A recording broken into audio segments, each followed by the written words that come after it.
E fala galera, beleza? Aqui quem fala é Duda, eu trazendo mais um vídeo pra vocês e hoje é de...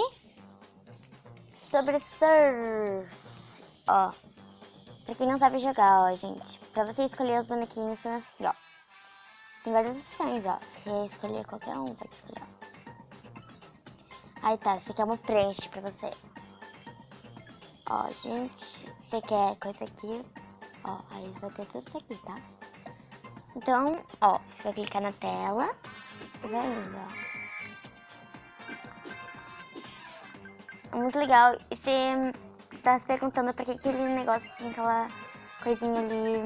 Não sei explicar muito bem, você acha que é uma lâmpada. E você vai indo, joga, tá. Tá, gente.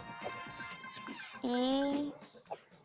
ó, a bota serve pra isso, pra você pular. Só que tá vendo ali, ó, o tempo tá tudo acabando ali, ó. Bem aqui no cantinho, nesse cantinho aqui, ó.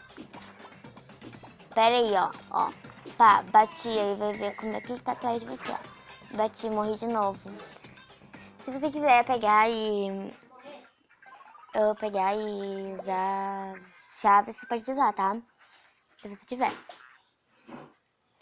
Mas galera, a gente não recomenda usar as chaves, tá bom?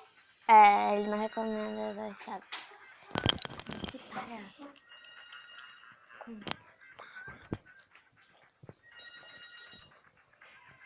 E, gente, ó. Pronto, ó. Já ensinei tudo pra vocês.